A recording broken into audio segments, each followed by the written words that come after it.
Manchester United 1-2. Aston Villa Bruno Fernandes injury blow, United. Missed chances as Villa punish mistakes, United fan hook, 0-0 45. This was supposed to be a night where Manchester United closed the gap. Instead, it ended with another painful away defeat, another injury worry, and more big questions about the squad. United lost 2-1 to Aston Villa at Villa Park, but the scoreline doesn't tell the full story. Because the biggest moment of the match wasn't the goals, it was Bruno Fernandes pulling up injured. So today, we ask, how much did Bruno's injury change this game? Did United actually play better than the result shows? And what does this defeat mean for United's season? Let's break it down. From a Manchester United point of view, how United lost control. Manchester United came into this game knowing 3 points would put pressure on the teams above them. And for large parts of the match, United competed well.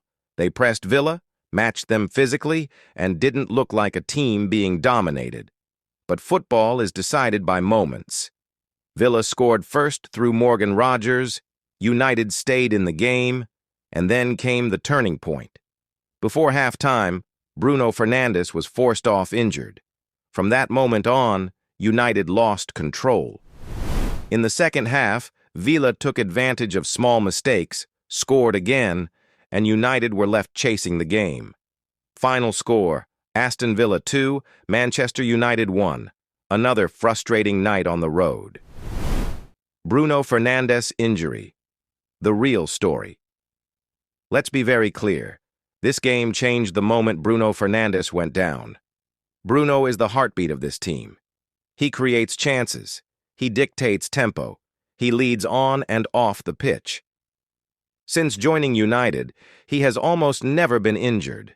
In fact, over the last 3 years, Bruno has played more minutes than any outfield player in world football. That's incredible. So when he grabbed his hamstring and had to come off, United fans immediately feared the worst. Why this is a huge problem. United simply do not have a replacement for Bruno. Manager Ruben Amorim tried to adjust by moving Lisandro Martinez into midfield. To be fair, Martinez did well. But Bruno's creativity, urgency, and final pass were completely missing. If this injury keeps Fernandes out for weeks, United's season could take a serious hit, especially with a busy schedule ahead.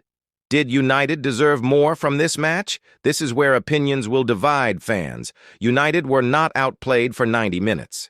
They pressed well, won duels, stayed compact. But the problem remains the same. United lack quality in decisive moments. Villa needed very little to score. United needed much more. That's the difference between a team full of confidence and a team still rebuilding. Midfield issues. Mainoo and Ugarte United's midfield problems were made worse before the match even kicked off. Kobbie Mainoo picked up a calf injury in training. Casemiro was suspended. That left Manuel Ugarte as the only real option. Ugarte worked hard defensively, but his limitations were clear. Poor passing under pressure, lost possession in dangerous areas, struggled when Villa pressed. This was exactly the type of game where Mainoo's calmness was badly missed. With Mainoo injured and Bruno now sidelined, United's midfield depth is being exposed. Morgan Rogers, United punished by quality. From a United point of view, this was a familiar story.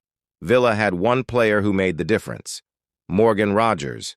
United defended him one-on-one, and that was a risk. Rogers punished that risk twice.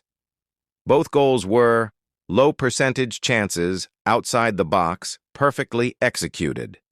Sometimes you have to accept quality. United didn't switch off. They were simply beaten by better finishing. Youth debuts. A small positive for United 1. Positive United fans can take youth players were trusted. Jack Fletcher and Shea Lacey both made their debuts. They didn't look nervous. They didn't look out of place. With injuries mounting and AFCON absences coming, this could be the moment for United's academy players to step up. And historically, that's how United rebuild. What this loss means for Manchester United. This defeat hurts, but it also shows where United really are. Competitive, not clinical. Over-reliant on Bruno Fernandes, United are still fighting for the Champions League places, but they cannot afford injuries to key players. The next few weeks will define this season. Without Bruno, others must step up. There are no excuses now. United fan call to action. United fans, I want your opinion. How serious do you think Bruno Fernandes' injury is? Are United too dependent on him, and should Amorim trust the youth more? Comment below, like the video, subscribe for daily Manchester United news, and I'll see you in the next one. Red Ball with a goal.